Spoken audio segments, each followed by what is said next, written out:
Садыр Жапаров ыссы көлдөгү кайыктар жарышына кесиптештери менен барды.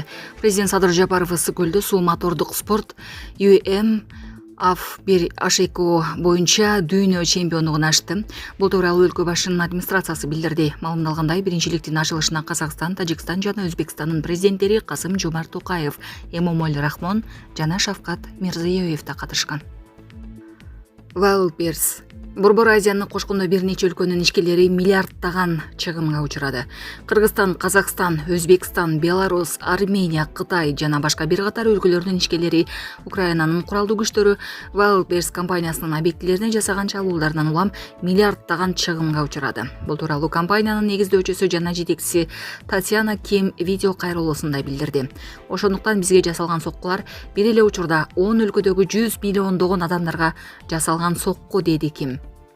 Wildberries компаниясынын негиздөөчүсү ошондой эле компания күн сайын өз объектилерин коргоону күчөтүп жана дрон чабуулдарынын көпчүлүгүнүн мизи кайтарылып жатканын кошумчалады. Анын айтымында компаниянын объектилери жеткиликтүү коргонуу каражаттары менен жабдылган. Татьяна Ким кампаларга жасалган дрон чабуулдарын террордук аракеттер деп атап, юридикалык жактан мындай окуялар форс-мажордук жагдай болуп саналарын билдирди. Анын айтымында мыйзам боюнча мындай чыгымдардын орду толтурулбайт жана бул шарт келишимде бар жоктугуна карабай колдонулат. Ошол эле учурда Ким өкмөт менен биргеликте жабыркаган ишкерлерге жардам берүү системасы иштелип чыгып жатканын билдирди.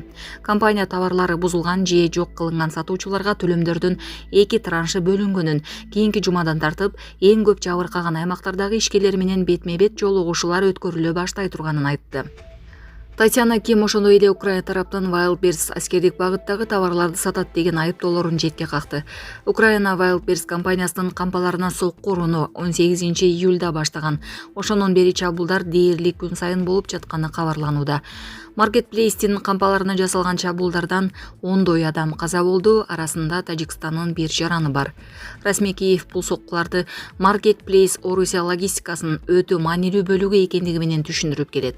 Украин бийлиги Wildberries аркылуу Орусияга аскердик чабдуу, анын ичинде рациялар, ок өтпөс шырлеттер жана дрондор үчүн компоненттер жеткирилүүдө деп эсептейт. Сонун жаңылык, сиз билген жана иченген Умбем клиникасы эми сизге дагы да болсо жакыныраак болду. Анткени бизде жаңы филиал ачылды. Андыктан келип, өзүңүздүн жана жакындарыңыздын ден соолугуна кам көрүшүңүздү сунуштайбыз. Биздин жогорку даражадагы дарыгерлер төмөндөгү адистиктер боюнча кабыл алат: стоматология, гинекология, терапия, лор, хирургия, педиатрия, урология, УЗИ жана башка адистиктер. Лабораториялык анализдин 5000ден ашуун түрү алынат. Жогорку даражадагы стерилизациялоо. Биздин дарек ВДНХ метросу, Кондратюка көчөсү 2. Телефон номерибиз 8925 103 22 55. Кабыл алууга алдын ала жазылып келүүңүздөрдү суранабыз. Умбем клиникасы. Сиздин ден соолугуңуз, биздин камкордук. Бул аптада Коммерсант гезити Wildberries Казакстандан кампа издей баштаганын жазды. Бирок Казакстандын соода жана интеграция министрлиги Орусиялык Marketplace'тен өлкөдө кошумча кампа жайларын жайгаштыруу боюнча расмий кайрылуу түшпөгөнүн билдирди.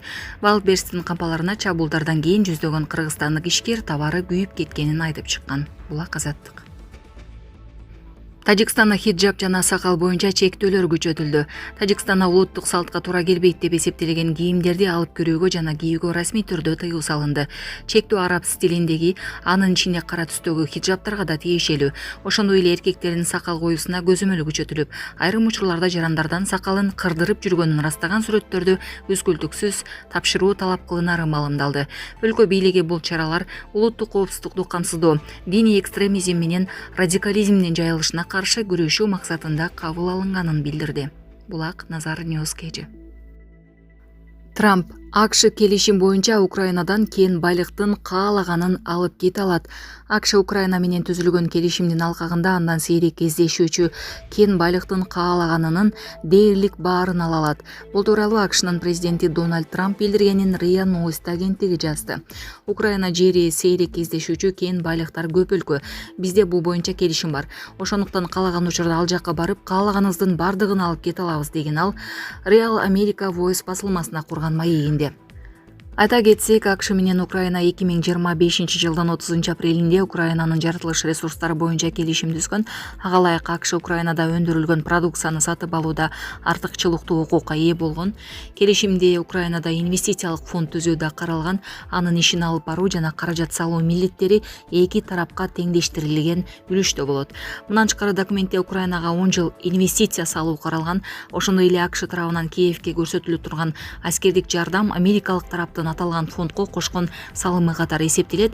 2025 жылдын июлунда Украинанын өкмөтү пайдалуу кендерди казууга инвесторлорду тартуу жана АКШ менен түзүлгөн келишимди ишке ашыруу максатында стратегиялык мааниге ээ минералдардын жана байлык чыккан жерлердин тизмесин бекиткен. Булак Спутник эже.